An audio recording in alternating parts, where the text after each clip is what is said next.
Good morning. We're on day 3, alternating current, session 2, AC relationships. We're gonna be talking about our amp meters, ohm meters, voltmeters. We're gonna learn a little bit about our equipment and our testing equipment and how we use it.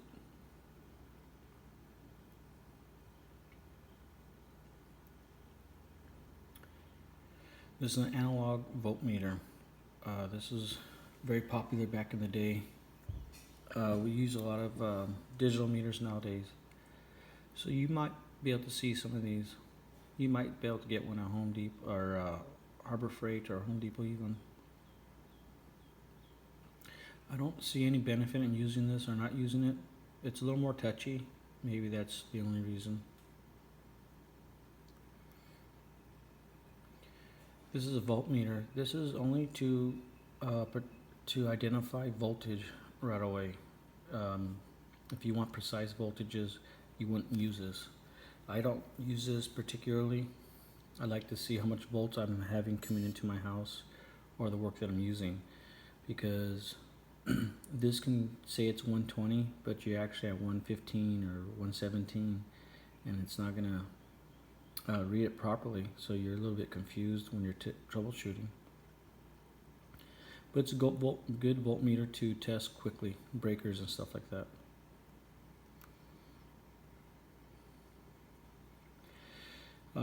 This is a multifunction voltage tester. It's really good for quick troubleshooting with GFCIs. If you want to see a GFCI works or doesn't work properly, you plug it in and push a button.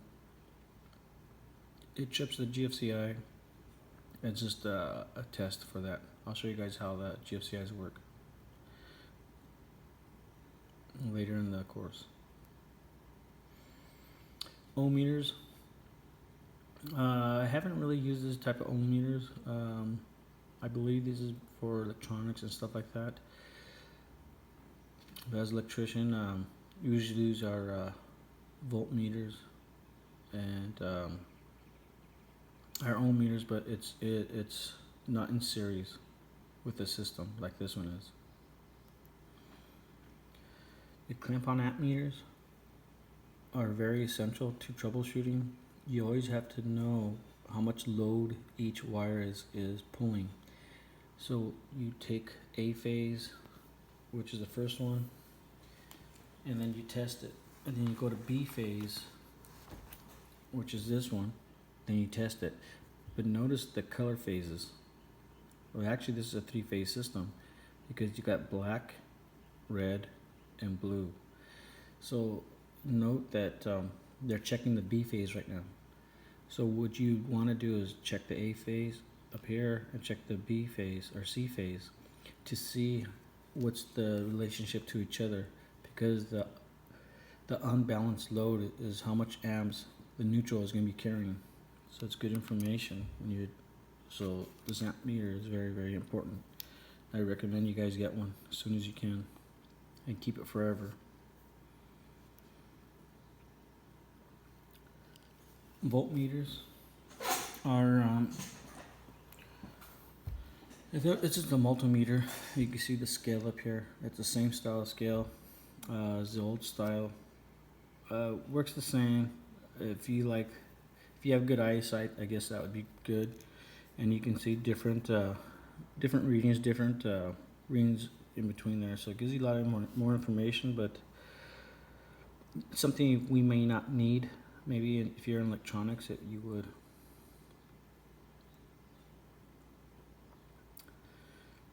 Digital voltmeter, same thing. Most of us carry the Flukes, not all of us.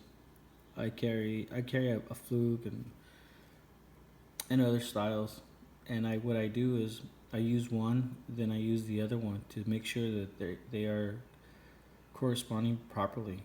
Sometimes you can have a voltmeter or digital meter that's way off, and you don't know that unless you have two of them to balance each other out to see which one's is correct or get equivalent to each one.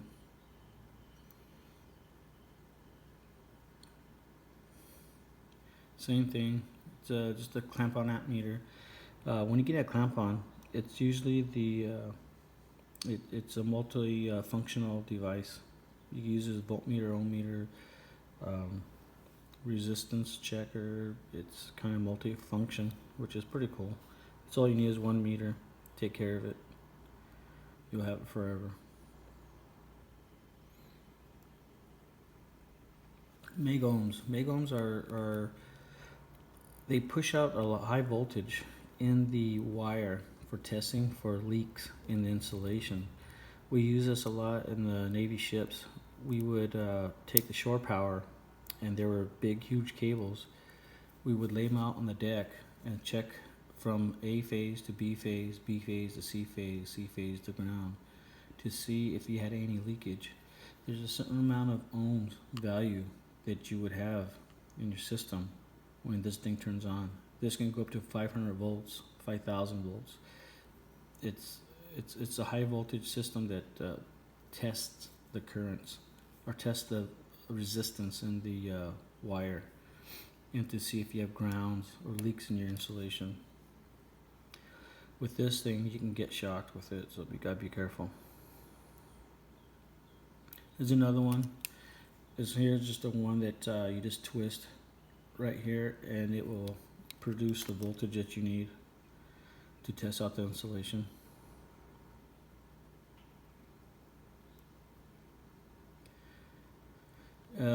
Phase rotation testers. This you just clamp on. Remember the colors we had? We had black, red, blue.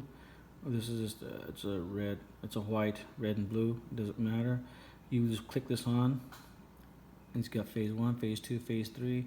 If it's not in sync, the colors will be different. And then when you get in sync, the colors will be the way it should be. But it's the reason why you do this, because you don't want the motor to turn backwards. And if a motor did turn backwards, you would just change A and B phase to turn it the proper direction.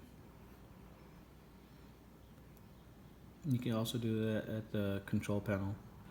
There's another one, different style, same information.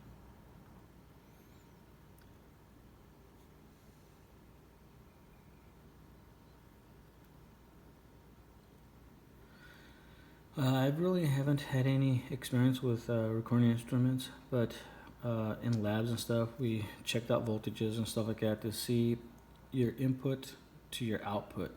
You always want to check, make sure if you have an input signal to the output signal, and then make sure it's correct in electronic stuff. Your category ratings, you should have these on each digital meter, and it gives you information of how it's used.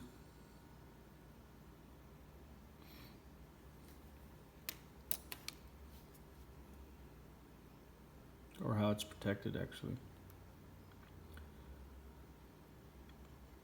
Here's a category rating on a Greenlee multimeter. It's telling us that all these functions. So if you get the function wrong, and you checking ohms, and if you're checking voltage and you have it on ohms on this system, you have a possibility of tripping breaking the fuse internally. So you gotta be careful how you use it. Sometimes you can mess it up. Sometimes it's just a fuse you gotta replace internally of the digital meter. Be careful how do you use it.